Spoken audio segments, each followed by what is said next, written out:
Okay, let's talk a little bit about this Michael Jordan versus LeBron James debate. All right.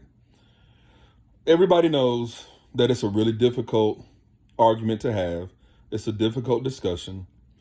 And the reason that most people give for the fact that it is a very difficult discussion is usually two reasons. People say, well, you can't have the discussion because they played in two different eras, or they say you can't have the discussion because they played different positions, right? Like the comp, like, well, LeBron James is really more of a Magic Johnson comp or whatever. And quite honestly, I feel like you can still have the debate in those scenarios, but I do think there is a reason that the debate is so difficult to have. All right.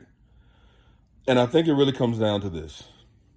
People who make the argument for LeBron James, people who are really big fans of LeBron James and consider him to be the best player ever, generally make a statistical argument, right?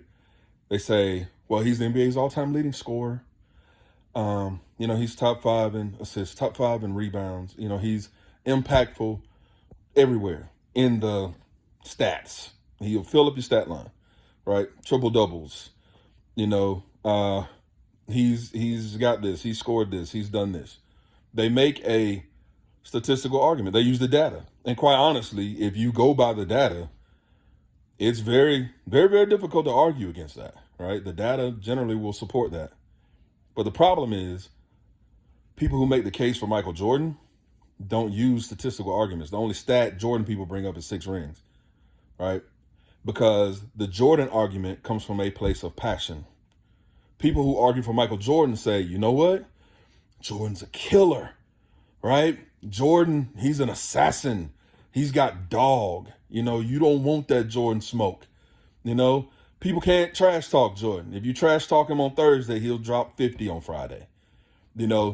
Like it's a passion. It's about the competitiveness, the work ethic, the drive. People who are fans of Michael Jordan are also fans of Kobe Bryant. Why? The exact same reasons. The competitiveness, the drive, the work ethic, the dog, the killer instincts, right? It is an argument from a place of passion. Okay. Why do you think people stand in line for 2.5 hours to buy Jordan sneakers? Do you think it's because he was a 6-time defensive player of the year or whatever he was? Like, no, they don't care about the stats. It's about the passion. That's why they'll pay that price. That's why they'll wait in that line, because it's about the passion, right? Where else do you see this? You see it in politics. Anybody who's going to make an argument for Joe Biden over Donald Trump will generally use some sort of data. They'll use stats. They'll say, look at the job growth, right? Look at what he's done for student loan debt or teachers' pay. It's usually some kind of empirical data. They'll use some numbers to support, well, he beat Donald Trump in an election by millions of votes, right? It's a statistical argument. If you are a fan of Donald Trump, it's about the passion. They love the man, right? He said, I could probably shoot somebody in the middle of the street and never lose a voter. You know why? Because it doesn't matter. None of the numbers will matter. They love the man. Okay? If Trump people they have Trump flags. You've never seen anybody wave a Biden flag. People wave Trump flags because it's about passion, right?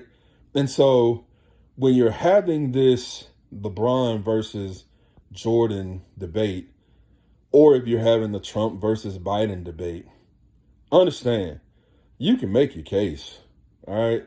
But because you're arguing statistics versus passion, the passion people don't care about your stats, and the stat people don't care about your passion, right? So you can have the debate, but just know one thing: you ain't changing nobody's mind.